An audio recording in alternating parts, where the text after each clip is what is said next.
Hello, and welcome to the Brutal Iron Gym podcast, where our goal is to cut through the BS and deliver the brutal truth about topics related to health and happiness. Today's podcast number 2003. The topic is training, and the title is Managing External Rotation Shoulder Pain During Back Squats. Little nuanced today, but for those of you who are dealing with shoulder pain associated with back squats, you're going to be very happy. For those of you who are not struggling with that, but you decide to listen anyhow, you will learn how to not have to struggle with that, which will also hopefully make you very happy. So thank you for listening today. I hope you get what you need out of today's podcast. If you have any questions after the podcast, or during the podcast, reach out on our website, www.brutalirongym.com. On the bottom of the homepage is a contact form. You can always send me any questions. So if you're listening to today's podcast, you have any questions to anything that's a hiccup or a hindrance to making sure that today's information helps, just let me know. I'm happy to help. I love hearing from people with the podcast. It's awesome and motivational to hear people listening and from like all the different places across the world, which is super cool. So please don't ever hesitate to reach out. I am always happy to help. Okay, so one of my powerlifting clients, they are changing from a USPA to the USAPL. So they're changing federations. If you're not familiar with powerlifting, they have different kind of groups, federations is the term, but different groups, and they have their own set of rules, and you would kind of compete in this one group, or you go and compete in this other group, and it's like different leagues. Like if you're familiar with the NFL or the NBA, NHL, MLB, all those things, imagine having like a couple NFLs. So there was like that XFL they tried to build. There's Canadian football league. So imagine like a couple different leagues that you would choose from. So powerlifting, you're choosing from. There's a lot. There's going to be more than I will name right now. So I apologize to anybody I don't name. But there's USPA, USAPL, USPC, WRPF. RPS, there's, I guarantee a bajillion more, so I won't name them all because I don't even know them all, but there's a lot of leagues to pick from. What's nice is there is a kind of unifying ranking system. Depending on whatever league you compete in, there is a way to unify and kind of see the ranking across all the different leagues, quote unquote, all the different federations. But typically people will compete within their own federation, go to like a national level and win the nationals, but it's kind of nationals for their federation. Okay. Now, with that being said, they're switching from USPA to USAPL. Some notable differences. And what pertains to today's podcast is a barbell change. In the USPA and some other federations, there are different barbells allowed for the three lifts. So in powerlifting, you compete the heaviest squat you can lift and do it with the proper technique in front of the judges, then the heaviest bench and the heaviest deadlift. You get 3 attempts. Typically, people are not going like full out max on all 3. The first attempt is something you know you're going to be able to do. So that way you get an attempt that counts for the competition. The second one, you're like, I kind of sort of maybe think I can do this. And if you get it, on the third one, you're like, I have no freaking clue if I'm getting this, but wouldn't it be awesome if I did? So that's kind of the way it goes. So you get 3 attempts in front of the judges. Hopefully you get all 3, like surprise yourself, and then you add up your best squat, your best bench, your best deadlift, and that adds up to what's called a total. And then per weight class, whoever has the highest total, they're kind of the winner of their weight class. And then at each competition, they do have like best lifter of the meet kind of award, which is really like the best lifter of who showed up that day. So really what you want to compete with when it comes to powerlifting is against yourself. You're just going to try to make continuous improvements. And then when you compare where you are to other people, you would compare on, I think it's called Open Powerlifting. Now, it used to be called like powerliftingwatch.com, but now it's Open Powerlifting. You would compare against the like national collection of totals and see like where you rank. So a lot of the lifters I have on like more like elite levels, it's super awesome because we're chasing down those rankings and trying to, get as high as we can, which is super fun. But they're switching from USPA, where you use a squat bar, which is a thicker and wider barbell. Like it's a longer barbell. And that's of note because you can have your hands wider on the bar, which allows for a lessened external rotational stress in the shoulders. Then you have a regular barbell for benching, and then they use what's called a deadlift bar, which is a thinner barbell. It's still long. It's actually longer than a regular barbell, but it's thinner in material, and that allows for the bar to bend as the weight starts to come off the ground. You typically have to start to be kind of like over 400 pounds or 200 kilograms, somewhere in there. You have to be at that weight for the bar to actually start to bend a little bit. And there's some benefits for like health is as you would drive the bar off the ground, it's there's more time for the load to transition into the spine. It might be like milliseconds, but that's enough for it to be noticeable for the body. But it can help improve lower back health because it's not such a shock onto the body as the bar comes off the ground. Now, that's the USPA and a couple other federations. You have this thicker, longer bar for squatting, a regular bar, and then a thinner, longer bar for deadlifting. Now, in the USAPL and some other federations, you just use a regular bar, which is sometimes also referred to as a stiff bar, for all three lifts. And the stiff is specific to the deadlift, meaning this bar will not bend. If you use a regular barbell, like a good competition quality barbell, you could be lifting like 800 pounds and that bar really isn't going to bend much. So it's stiff, which is why it's called a stiff bar. The reason why that's of note for today's podcast, we're talking about squats, is a regular barbell is shorter than a squat bar. So you have to have your hands narrower, which then increases stress on the external rotation of the shoulders. Now, for a lot of people, they're never going to use the full width of a squat bar for their hands. They're never going to use the full width of a regular bar for their hands. But for some people, they do. It does make a difference. I'm one of those people. It has to do with shoulder mobility, definitely some degrees of shoulder anatomy, and then just overall external shoulder health. So for myself, I've injured my shoulders when I was in high school playing football, dislocated both my shoulders, tore up a lot of stuff. I have fixed my shoulders, and I used to be able to squat with a regular bar totally fine.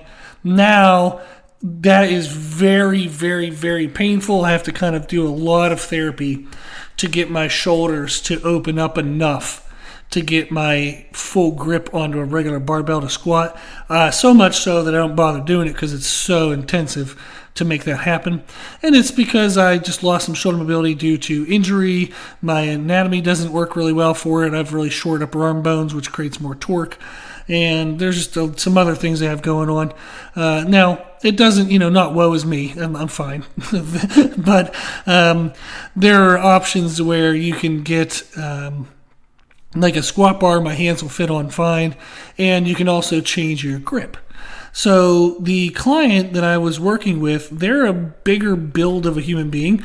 They compete at 242 pounds, and we have lost weight to get to that, and they're looking really good body composition-wise at 242, and they're going to continue to build more muscle, continue to lose fat, but they're heavy, muscle-bound person. They're strong. They're meant to be 242, so they're going to continue to just fill that out.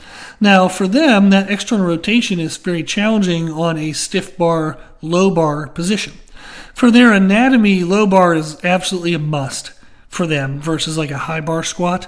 Some people can be very strong in high bar, some people not. He is unfortunately in the not category, as am I. Our long femurs, different like torso length. It doesn't work well to do high bar. It overloads the quads. You don't have enough glutes and like support. So it's not a well balanced load between the muscles available. Whereas low bar does better balance the load across the quads and the glutes and the lower back for stability. So low bar is what he needs.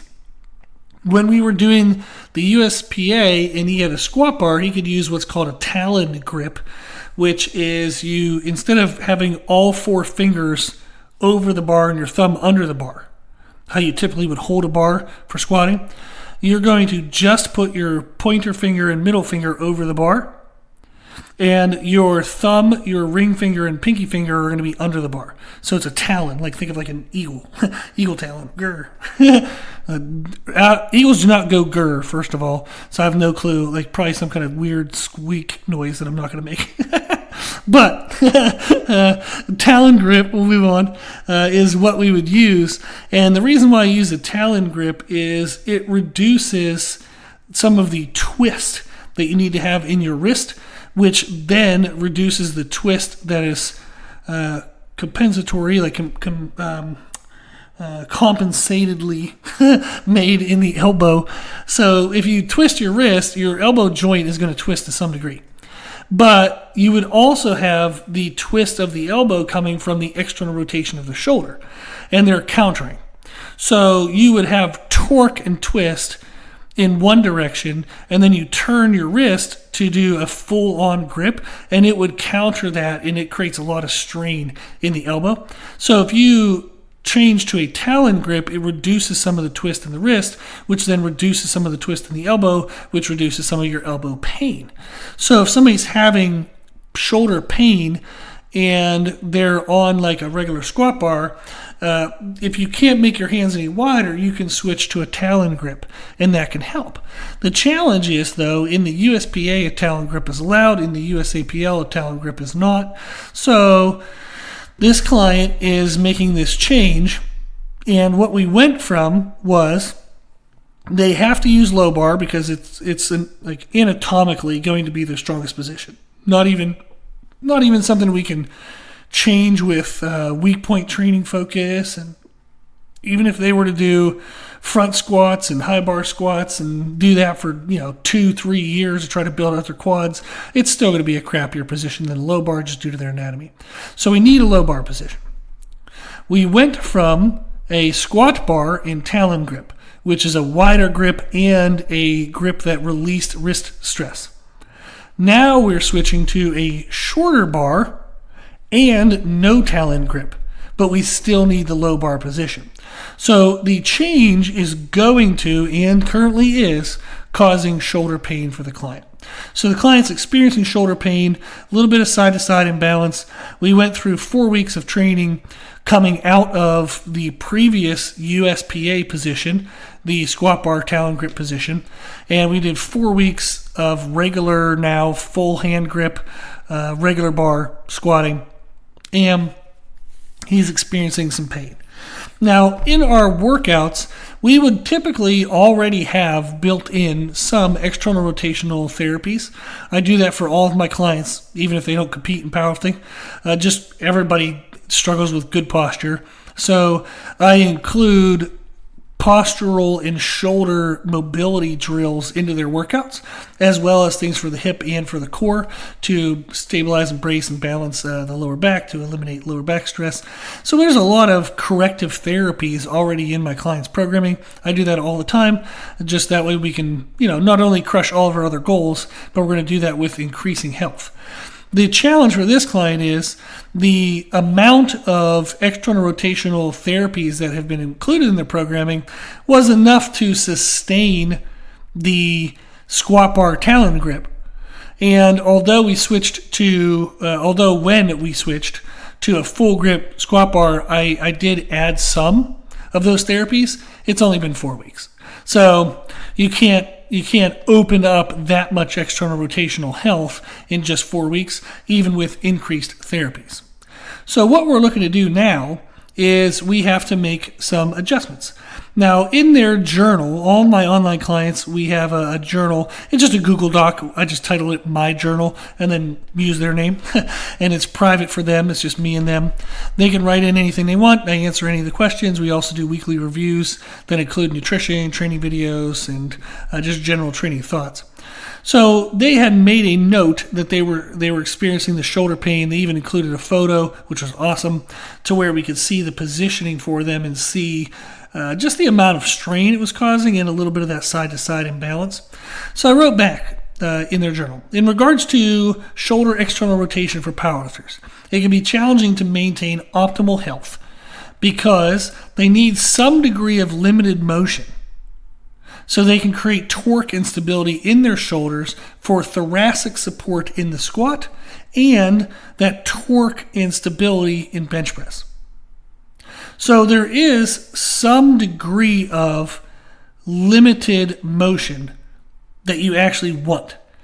Now, there's an enormous number of asterisks to that, but the point is you don't want someone to be hypermobile in their shoulder if you're going to be loading the shoulder in a position where it requires stabilization and or kind of torque, in the sense of you're trying to load the tissue as it torques and stretches under load, that it's going to get a stretch reflex effort back into the contraction. We want enough of tension and tightness to create the torque to accept and load into a torque, so that way we get the stretch reflex strength, but we want just enough to get to the amount of torque we need, and then the muscle will help snap back as we contract it. But if we have too little of that torque, we get into shoulder pain. If we have too much torque, then you lose stabilization. So there is a degree of shoulder mobility that is short of full human potential that we would actually want. We don't want the full human potential of shoulder mobility because that takes away stabilization, that can take away some strength. However, if we don't have enough openness in the shoulders, we get the shoulder pain as the client is experiencing in the back squats. So we want some tightness to be strong, but we want openness to get into the necessary positions. This means you can't singularly focus on mobility and take away all external rotation limitation. You actually want to have some limitation to create the torque and the stabilization you need for back squats and bench press.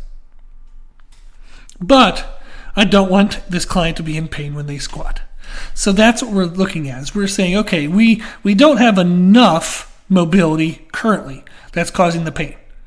But we don't want to just take away all mobility restriction. We don't want to turn them into like a pretzel where they can wrap themselves like a yoga instructor, wrap themselves into a pretzel and be loosey-goosey. That's not good. I actually have trained clients who have hypermobility issues, and they were having chronic joint pain due to that. So I literally have helped people who were too mobile. And you did see loss of strength. You saw a ton of arthritic type pains in their joints, like inflammational type pains, due to the lack of stability and the lack of strength. So I've seen it firsthand. I literally know this is true. So I know the research, I know the common sense about it, I know kind of the anatomy of it, and I've literally seen human beings who struggled with it. So this is something the client and I are going to work on, is how do we account for the limitation and pain they're having to kind of reduce that and eliminate that pain. I want them to be pain-free when they squat, but not take away all of the shoulder strength and stabilization. So some thoughts, and this is stuff that you would be able to apply if you're struggling with the same issue, is we want to use less externally demanding squat options, such as a safety squat bar, camber bar squats. You can do high bar squats if that's an easier position for you, and do those in kind of like building seasons, and maybe fluctuate them into your training as like a shoulder deload. So if you do regular low bar back squats, say you do it for 2 or 3 programs, then you throw in one program where you use a variation that doesn't have the external rotational demand. Typically, you would be able to do that away from competition. So then as you get closer to the competition, you would have to get into back squats, but maybe only 2 or 3 programs right into the meet. And then as soon as you're done with the meet, you can back off into no stress positions, such as a safety squat bar, which would be very little, like there's going to be no external rotation stress there. But you can do that. You can kind of do waves through different positions: safety squat bar, camber squat, camber bar squats, and high bar squats. Rotate through those, then lead back into low bar squatting. So that's one option. Another one is an option for bench press. Now, this client is having no pain in their bench press. They're actually damn near ready for a PR in bench press. They're super fine, no pain there, awesome, excellent. But if you've been dealing with shoulder pain for a while, it's probably bled over into affecting your bench press. If so, then you would want to only bench with a barbell once a week. So if you're benching multiple times, get away from the barbell. On the other times, maybe just keep it once a week. If you're already doing it once a week and it hurts, stop doing it at all once a week. Do other variations, do other bars. There are angle grip barbells that can help. Sometimes people find an alleviation of shoulder pain with a Duffalo bar or a Buffalo bar. So if so, great, awesome, you can do that. Just try to get away from a full external rotational torque. And that would be an angled grip bar, neutral grip bar. You can do dumbbells for a while. Just like even machines, it's not going to be as good. You do want to do some free weights. But like a Sorinex Hurricane, that's an option if you have access to one of those, which no one does, but I used to. So that would be a great option to bench press with because it's a blend of a machine and a free weight. But you can also use shortened range of motion movements where you don't go all the way down to the chest. So like a Spoto press, or if you do like block presses, that would be a good way to still load the positions of the bench press, still work on technique development, but you're not going to move through the full range of motion, bringing the bar all the way to the chest. So if you can use variations, you can shorten the range of motion, and that'll reduce some of the shoulder stress. And then you want to include enough external rotation like therapies so you can start to eliminate and reduce the pain you're feeling with squat and bench. You would do enough of them to get pain-free and then maintain enough to maintain pain-free, but you don't need to continue to push past that. Some clients I've worked with, they've had like movement screens done from physical therapists, and I will tell you right now, even if you're in your 20s, but if you're in your 30s plus years old, you're probably not moving 100%. If you do functional movement screening for elite athletes, you will find deficiencies in people who are freaking Hall of Famer athletes. And most notably, there was a wide receiver for the Steelers. He lost his mind. I can't remember his name right now. But he was really good, like tiptoeing on the edge, the sideline. He lost his mind and then got traded from the Steelers. I grew up near Pittsburgh, so I'm familiar with the Steelers, but I can't remember his name. But then he went to like Tampa Bay Buccaneers and all those other things. But he was excellent at linear movement, but he had horrendous external rotation, and it was interesting to see that in his hips. Like there was a video I watched where like a trainer was talking about that. And he was actually doing like a challenge where he had to do different type of challenging drills with different sports, and he was awful at external rotational type movements. He was built for one thing, and that's the one thing he was built for. That's it. So you're going to see sometimes with elite level athletes, they might fail functional movement screens, but they're Hall of Famers and they're elite. That's just the way it is. So if you get a functional movement screen done and somebody's like, oh, you don't have, you only have 90% of your shoulder mobility, that's actually pretty damn good. Like one of the things I laugh at is I'll have somebody come to me and they're like, oh, I was talking to my physical therapist and they said I can't do, an overhead squat. Therefore, I need to be doing physical therapy and I'm not healthy. And I'm like, you're fine. Like, who the hell can do an overhead squat? There are people that can do it and there is a need to be healthy. But I'm just saying it's unnecessary and it's unlikely that people are going to be able to move every single joint in 100% range of motion, 100% strong, 100% pain-free. It's just not practical. It's not life. But people who do movement screens and they take advantage of the fact that people will fail them, they'll do that for money, which is a bummer. I'm not against functional movement screens. I've read the books and I know all that stuff.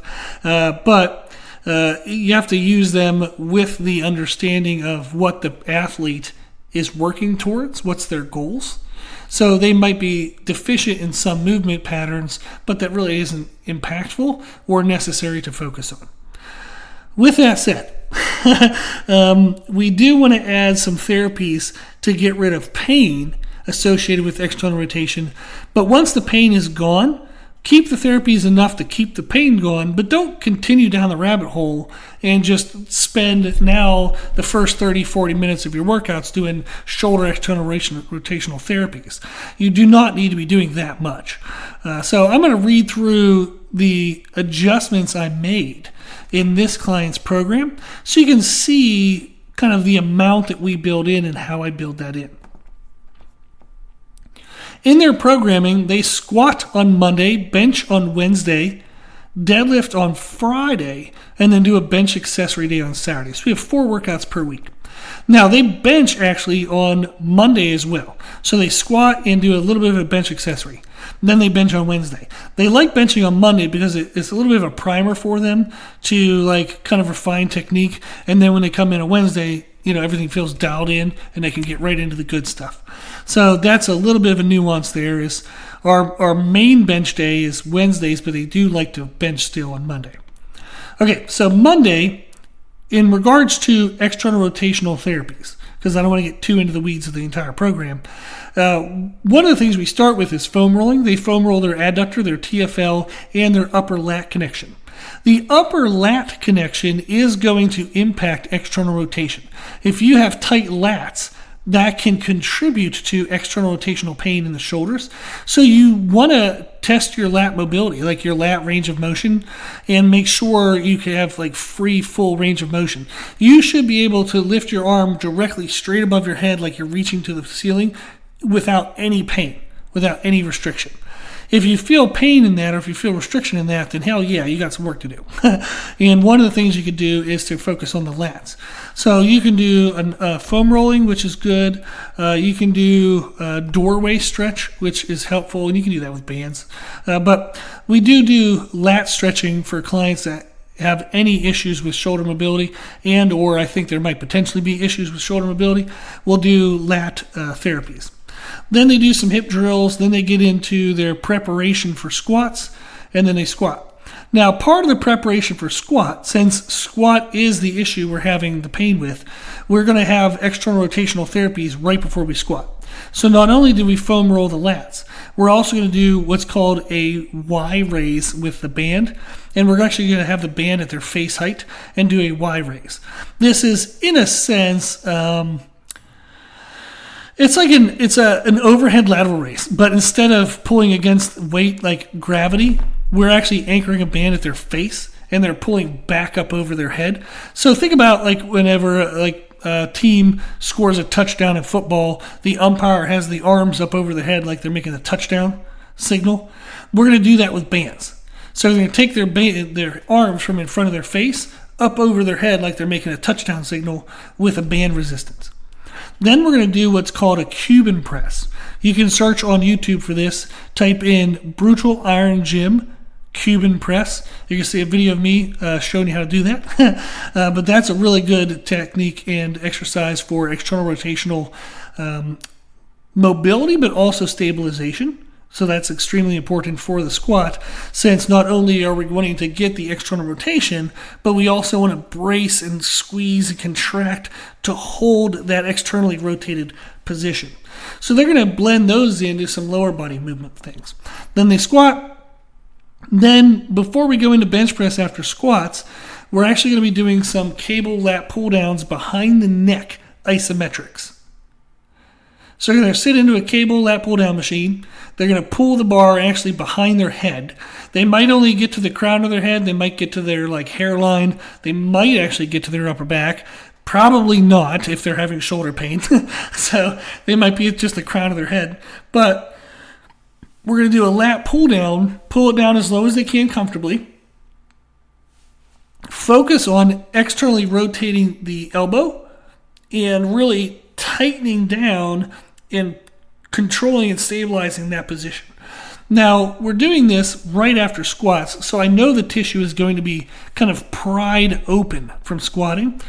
One of the ways to sustain increased mobility is to actually flex and contract and squeeze the muscles loaded under weighted resistance once you've already opened them up. So once you open up range of motion, you want to actually weight load and contract and hold that contracted position, and that actually holds the increase of the range of motion. So if you just stretch and it seems to go away by the next workout, load the stretched position and then it'll stay longer. And then we go into our bench press. And then what we do on Wednesdays before we bench, we have some lacrosse ball rolling for the chest, lacrosse ball rolling for the lats. We do some band single arm external rotational drills with the elbow down and elbow up. And then we go into some chest release stretches, and then they bench press. That's a big day. And the reason why I put it there is they're going to be quite very tight after squatting. So we want to open that back up before they bench. So we're going to go through those drills. And then after bench, we're again going to do behind the neck pull downs. And then we're doing some chest flies and some bench press to help open up the chest muscles, but also to train the pressing muscles. Then on the deadlift day, we really don't have anything in there that's going to challenge external rotation because we just did a lot of tissue stress and irritation on Monday and Wednesday. I want them to have a long time to heal, so we're not going to annoy it on Friday. And then on Saturday, we're going to do the foam rolling for the lat again. We're going to do the lacrosse ball for the chest and lats. And then we're going to do, again, just a regular lat pull down, and that helps open up the lats as well. But then we don't do anything else. So no irritation whatsoever on the third workout. Very minor, actually not really, irritation on the fourth workout. So before squats, we do enough just to get ready for squats. And then after squats, we load the tension, load the range of motion, so that way we sustain that range of motion. So that's a big key, is when you want to open up range of motion and actually keep it, you have to load it. So, a side note on all this is different anatomies will cause people to value or devalue shoulder therapies. They might have an anatomy where shoulder external rotation is no problem for them. They're going to say, I've never had any problems whatsoever. I don't do anything for my shoulders and they're healthy. Good for you. Congratulations. But there are going to be people who struggle with this due to anatomy their entire competitive career. It doesn't mean they don't know how to train. It doesn't mean they're stupid or anything. It's just anatomy-wise, this is a challenge and they've got to work on that. If you're in that category, don't beat yourself up. This is one of the things you got to work on, and that's just it. It's the way it is, So some people will say they don't do anything, and that's probably true for them, but it doesn't mean it's true for everyone. So if you have shoulder pain, you're not doing anything wrong. You just got to work on it. So what you want to do is, like we said, is cycle in different squat variations so you can get in and out of various positions, so that way you're not always in the most externally rotated demanding position. You want to cycle through them to get like deloads of external rotational stress. You can also cycle through your bench variations if you find that the bench is also contributing to shoulder pain. And then you want to add in shoulder therapies before squats and bench, but then give the shoulder therapies a rest on your other days, so that way the tissue can heal and actually get stronger. So hopefully this was helpful to know that it's a relatively easy fix. Add in some shoulder therapies, cycle through some barbell positions for squat and bench press, and you're going to give your body some time to strengthen and increase mobility, but then also be able to maintain some degree of structural stabilization in the squat and bench press. So hopefully that was helpful. There was a lot of information. I know I went through it kind of quickly, but I wanted to kind of introduce it, throw it out there, let you digest it, and then you can reach back out if you have any questions. Awesome. Well, if you need anything, you can always go to our homepage, www.brutalirongym.com. You can send me a message at the bottom of the page. You can also check out our other services. We have one-on-one coaching for nutrition and training, or one or the other. We have ghost writing programs for personal trainers and a lot of other stuff, as well as some free information on the website. So check it all out. If you like the podcast, please share the podcast. If you like the podcast, please consider donating to support the podcast, which you can do on our website. Also, if you like the information we share in the podcast, you can find more from us on our social media channels. You can find us and follow us on Instagram and YouTube under the name Brutal Iron Gym. As always, I hope this was helpful, and thank you for listening.